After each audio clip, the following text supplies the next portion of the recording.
নতুন যারা দায়িত্বে আসছেন, যিনি দায়িত্বে আসছেন, তিনি এই বিষয়গুলো মাথায় রেখে বাংলাদেশের এই মানুষগুলোর প্রতি, এই নির্যাতিত বেদনাহত যে মানুষগুলো, তাদের প্রতি সুবিচার করার স্বার্থে এই বিচার প্রক্রিয়া অব্যাহতভাবে সামনে অগ্রসর হবে। আমি তো মনে করি কোনো শঙ্কার কারণ নেই।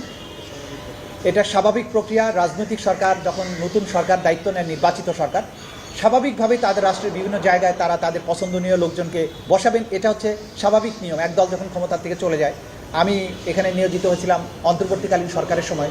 এখন নতুন সরকার এসছেন, তারা তাদের পছন্দের লোককে, তাদের কাজের সুবিধা, তাদের নিজস্ব পরিকল্পনা আছে, তারা নিশ্চয়ই সেই অনুযায়ী এখানে বসিয়েছেন। আমার পক্ষ থেকে তাদের জন্য সর্বাত্মক শুভকামনা থাকলো, সহযোগিতা থাকবে, পরামর্শ দরকার হলে আমি দেব। এবং আমি একজন সাধারণ নাগরিক হিসাবে চাইব যে বিচার প্রক্রিয়া এখানে চলমান আছে সেটার জন্য অবশ্যই অব্যাহত থাকে, বাংলাদেশে এই অপরাধগুলো পুনরায় আর কখনো সংগঠিত হতে না পারে। এটাই মোটামুটি এখনকার প্রতিক্রিয়া আমার জন্য। আপনারা সবাই ভালো থাকবেন। মিডিয়ার বন্ধুদের প্রতি আমার বিশেষ কৃতজ্ঞতা, কারণ আপনারা গত 1.5 বছরে এই ট্রাইব্যুনালকে যেভাবে সাহায্য করেছেন, যেভাবে ফোকাসড করেছেন, আমাদের বিচারের প্রয়োজনীয়তাগুলো, আমাদের বক্তব্যগুলোকে যেভাবে দুনিয়ার কাছে ছড়িয়ে দিয়েছেন, মিডিয়ার এই সহযোগিতা ছাড়া এই বিচারকে সফল করা অপূর্ণাঙ্গ হতো, সম্ভব হতো না, কঠিন হতো। মিডিয়ার প্রতি আমাদের কৃতজ্ঞতা। আপনারা অসম্ভব পরিশ্রম করেছেন। রাষ্ট্রের প্রতি, বাংলাদেশের মানুষের প্রতি আপনাদের ভালোবাসা, দায়বদ্ধতার জায়গা থেকে আপনারা এটার প্রমাণ দিয়েছেন। আমি আশা করব আপনারাও আগামীতেও এই একই ধারা অব্যাহত রাখবেন। বাংলাদেশটা আবার সবার হোক। বাংলাদেশে বিচারের পরে এমন একটা পরিবেশ হোক যে অপরাধগুলোর বিচার আজকে এখানে হচ্ছে, এই একই ধরনের অপরাধ বাংলাদেশে আর ফিরে না আসুক। কারণ আমরা আর ওই ধরনের অপরাধকে আর অ্যাফোর্ড করতে পারবো না। আবার গুম হয়ে যাবে, নাই হয়ে যাবে, যখন তখন তাকে ধরে নিয়ে যে হত্যা করবে, পুলিশ নির্বিচারে গুলি করে মানুষ মারবে, এইরকম দিন আমরা আর দেখতে চাই না। সেই কারণে সবাই মিলে আমরা কাজ করেছি। আমরা হ্যাপি আমার টিমমেটদের প্রতি, তদন্ত সংস্থার প্রতি। আমার টিমমেটরা সবাই প্রত্যেকেই তার জায়গা থেকে অবদান রাখার চেষ্টা করেছেন। আমি প্রত্যেকের উপরে আজকে বলছি, আমি প্রত্যেকের উপরে সন্তুষ্ট। আজকে একটা আনন্দ নিয়েই যাচ্ছি যে যতদিন দায়িত্ব পালন করেছি প্রত্যেককে আমাকে হেল্প করেছেন। আমি আশা করব আগামী যিনি চিফ প্রসিকিউটর আসছেন তিনি একই ধরনের সহযোগিতা পাবেন, তিনিও সফল হবেন। বাংলাদেশ সবাই মিলে আমরা সামনে এগিয়ে নিয়ে যাব। প্রসিকিউশন টিমের বাকি অংশ রিসাফল হবে কিনা সেটা আসলে সরকার সিদ্ধান্ত নেবেন, বা নতুন প্রসিকিউটর আসার পরে তারা যদি মনে করেন যে এখানে তাদের চেঞ্জ দরকার, তারা সেই অনুযায়ী অ্যাকর্ডিংলি ব্যবস্থা গ্রহণ করবেন। এই মুহূর্তে সেটা আমার জানা নেই। আমি খুব কনফিডেন্ট যে আমার 17 মাসের সময়ে যে বিচারগুলো হয়েছে, যে রায় হয়েছে, যে ডকুমেন্ট আমরা প্রডিউস করেছি, এই ব্যাপারে উচ্চ আদালতে গিয়ে কোনো রকমের এই জিনিসগুলোর ব্যাপারে কোনো অপ্রমাণ হওয়ার সুযোগ নেই, জাজমেন্ট উল্টে যাওয়ার কোনো সুযোগ নেই।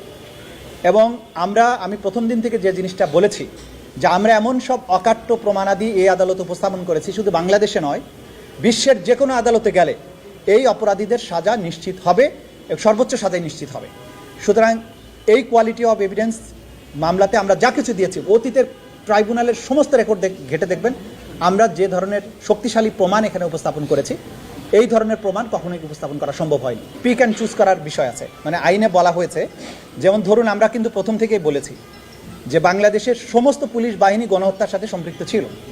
আমরা কিন্তু সমস্ত পুলিশ বাহিনীর বিচার করতে পারবো না। আমরা সুপিরিয়র কমান্ডারদের এবং সবচাইতে যারা নটোরিয়াস ভূমিকায় ছিলেন তাদেরকে বিচারের আওতায় আনবো।